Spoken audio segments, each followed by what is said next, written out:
शुक्लांबरधरं विष्णु शशिवर्णं चतुर्भुजं प्रसन्नवदनं ध्याये सर्वविघ्नोपशान्तये।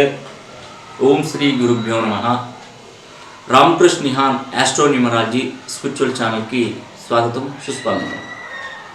ఈ వీడియోలో ముఖ్యంగా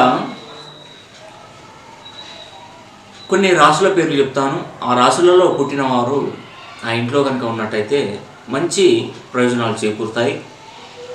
మరియు ఈ రాశులలో పుట్టిన వారు ఇంట్లో కనుక ఉన్నట్టయితే మనం ఏదైనా శుభకార్యానికి వెళ్ళినప్పుడు కానీ, ఏదైనా బ్యాంకుకు సంబంధించిన లోన్లు తీసుకోవడానికి వెళ్ళినప్పుడు కానీ, వివాహ సంబంధాలు కుదుర్చుకోవడానికి వెళ్ళడానికి కానీ, విదేశాలకు ప్రయాణం చేసేవాళ్ళు కానీ, దూర ప్రయాణాలు చేస్తున్న వారికి కానీ, ఇలా ఎన్నో కారణాలతో ఎన్నో రకాల సమస్యలతో బయటికి వెళ్తారు।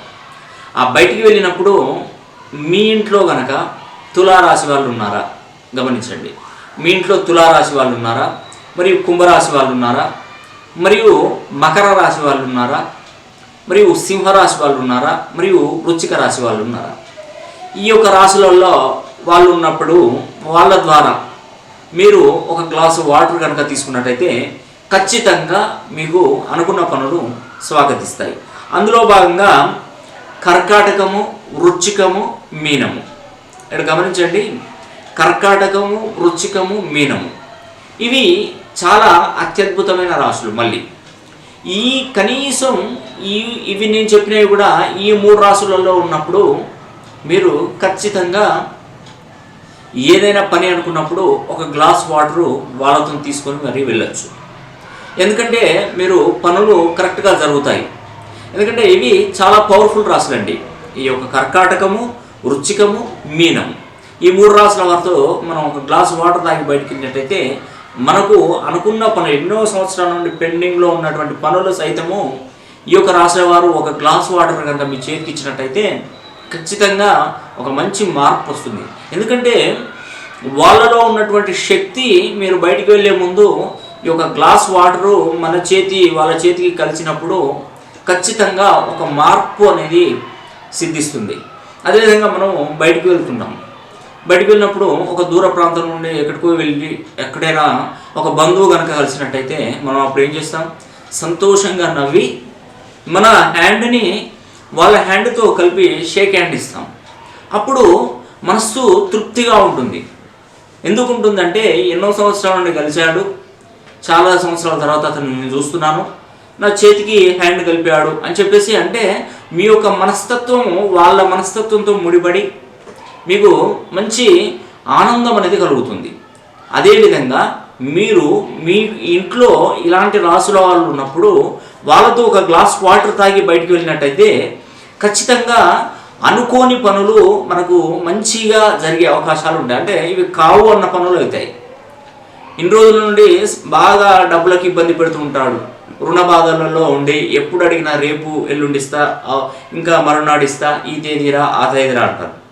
ఒకసారి ఇలా చేసి చూడండి, మీకు తప్పకుండా మీ డబ్బులు మీకు వచ్చే అవకాశాలు ఉంటాయి।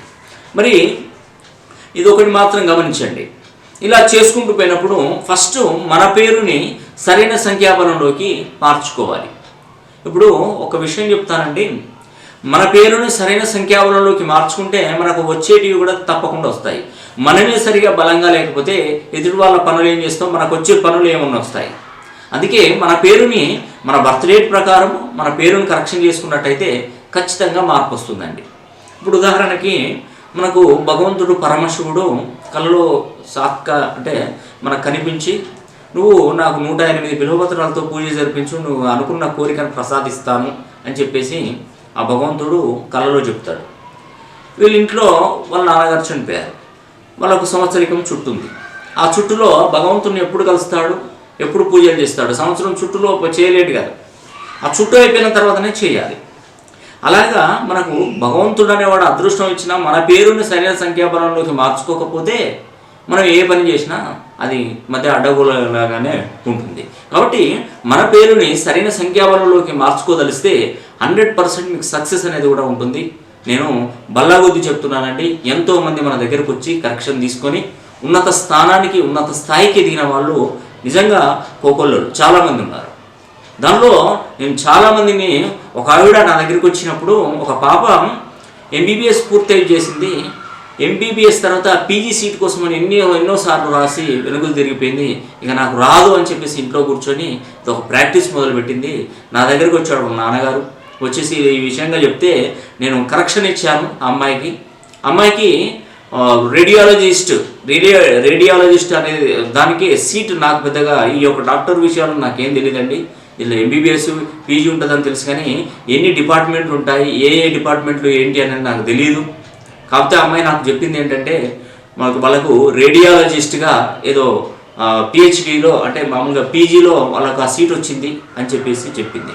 అంటే నాకు దాని గురించి ఏం తెలియదు, కానీ చాలా సంతోషం అమ్మా. అది పెద్దదో చిన్నదో కానీ మొత్తానికి అయితే వచ్చింది. నువ్వు అనుకున్న కోరిక అయితే సాధించావు కదా అని చెప్పేసి నా ఆశీస్సులు అనేది ఇచ్చాను. అంటే ఎవరికి ఎప్పుడు ఎలా జరుగుతుందో ఎవరు అర్థం చేసుకోలేదండి. మన ప్రయత్నం చేయాలి, మన ప్రయత్నం చేయకుండా ఉండకూడదు.